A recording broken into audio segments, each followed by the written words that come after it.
إن الحمد لله نحمده ونستعينه ونستغفره ونعوذ بالله من شرور أنفسنا ومن سيئات أعمالنا.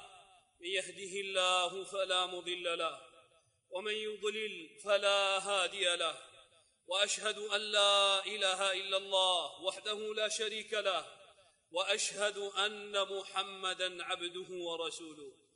يا أيها الذين آمنوا اتقوا الله حق تقاته ولا تموتن إلا وأنتم مسلمون.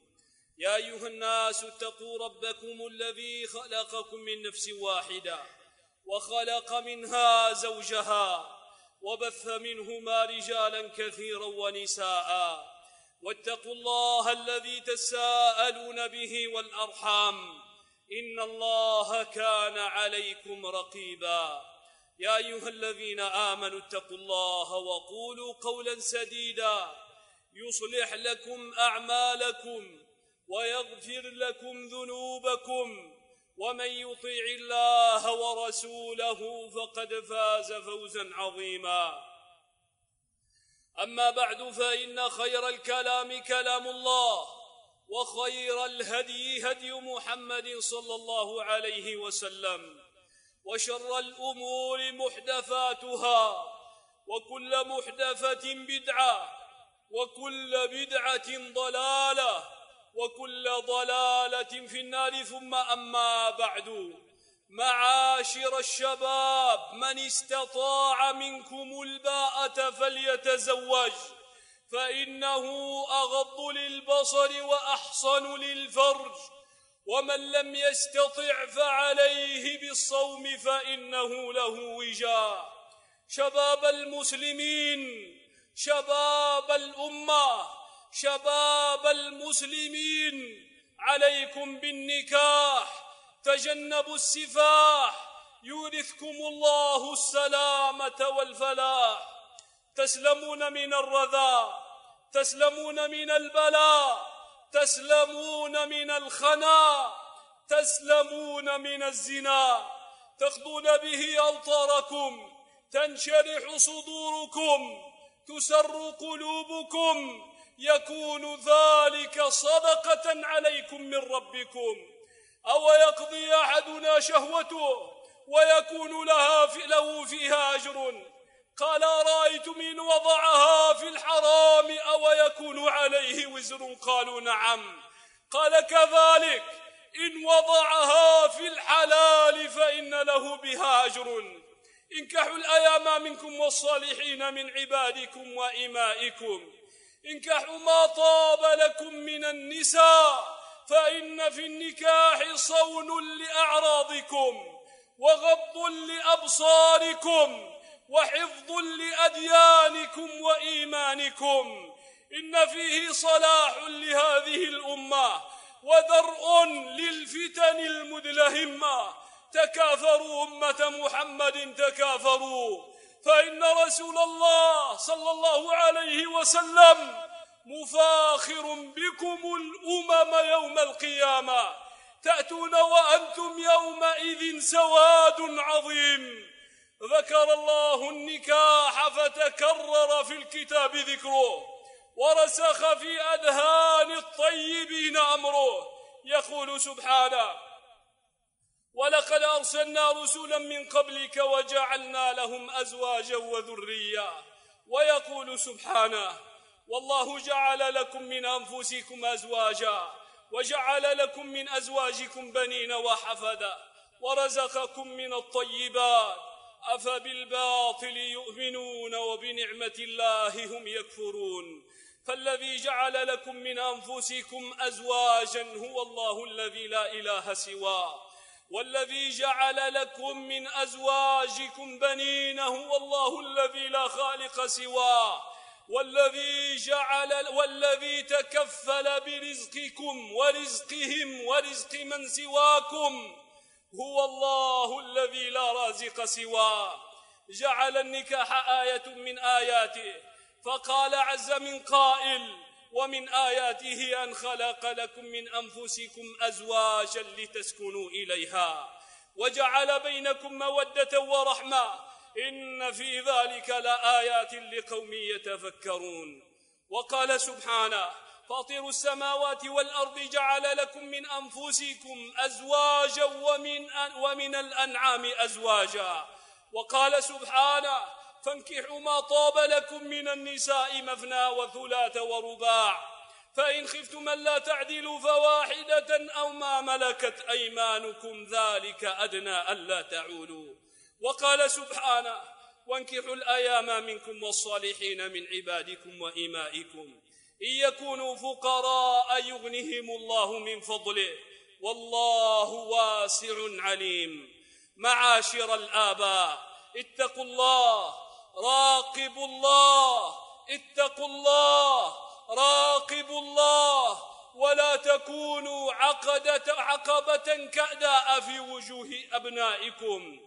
أعينوهم على الزواج لا تفضلا منكم، بل هو حتم لازم وأمر واجب أوجبه الله عليكم. لا تبرأوا ذمتكم ولا يخلو طرفكم إلا مع إذعانكم لأمر ربكم.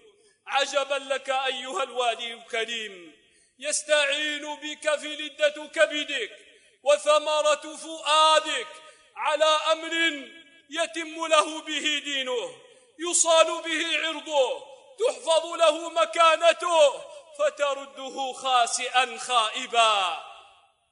يفر بدينه من الفتن، يربأ بعرضه من الرجس والدنس. إياك أن تكون خبا لئيما، وكن كما أرادك الله برا كريما. لا تبخل بالدينار والدرهم فترمي بثمرة فؤادك في أحضان العاهرات وبين فروج المومسات، يفتك به المرض وتنشبه الأدواء.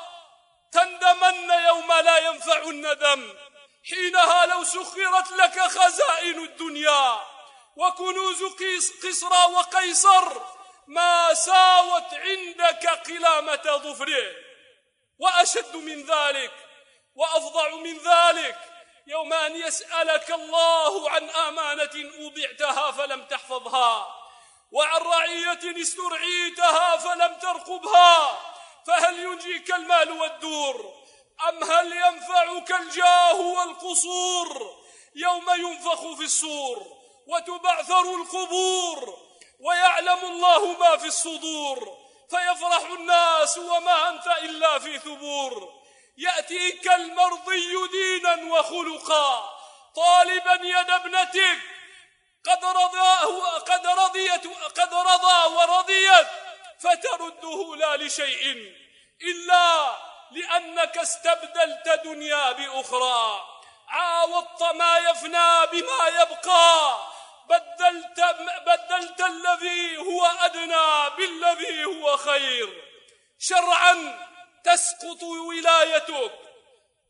ولايتك، لا ولاية لك عليها، تنتقل لأبنائك، فإن أبوا فلإخوانك، فإن أبى إخوانك فلأبناء إخوانك، وهكذا الأقرب فالأقرب.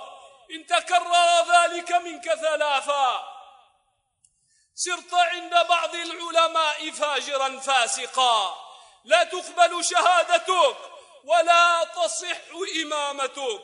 يقول العثيمين محمد بن صالح عليه رحمة الله: حدثني من أثق به أن رجلا كان يمنع بناته من النكاح، فمرضت إحداهن مرضا شديدا، فحضرتها المنية وعندها النساء، فقالت وهي تجود بروحها: أبلغوا عني والدي مني السلام، وأخبروه أني خصمه عند الله يوم القيامة.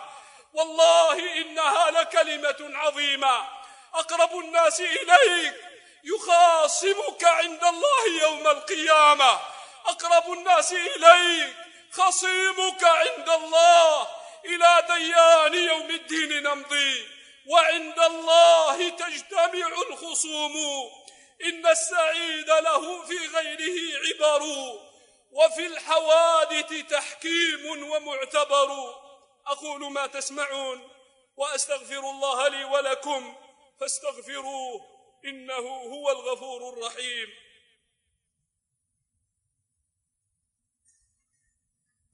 الحمد لله على إحسانه، والشكر له على جوده وامتنانه، وأشهد أن لا إله إلا الله وحده لا شريك له تعظيما لشانه، وأشهد أن محمدا عبده ورسوله الهادي إلى رضوانه، صلى الله عليه وعلى آله وصحبه وإخوانه وسلم تسليما مزيدا. أما بعد، فيقول النبي صلى الله عليه وسلم كما عند الطبراني من حديث أنس رضي الله عنه وأرضاه: من رزقه الله زوجة صالحة فقد أعانه على شطر دينه فليتق الله في الشطر الباقي. وله عند البيهقي عليه رحمة الله قال رسول الله صلى الله عليه وسلم: إذا تزوج العبد فقد استكمل نصف الدين فليتق الله في النصف الباقي.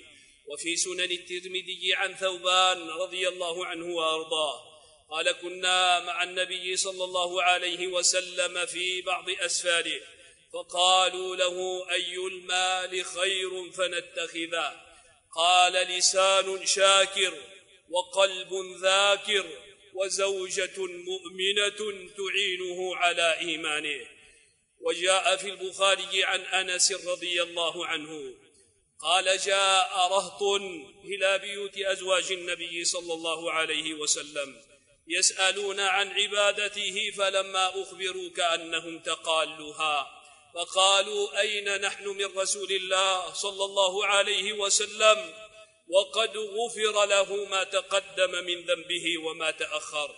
فقال أحدهم: أما أنا فأقوم الليل أبدا. وقال الآخر: أما أنا فأصوم فلا أفطر. وقال آخر: أما أنا فلا أتزوج النساء أبدا. فجاء رسول الله صلى الله عليه وسلم فقال: أنتم الذين تقولون كذا وكذا، أما والله إني لأخشاكم لله وأتقاكم له، ولكني أصوم وأفطر وأقوم وأرقد وأتزوج النساء، فمن رغب عن سنتي فليس مني. اللهم وفقنا لما تحب وترضى، وخذ بنواصينا للبر والتقوى.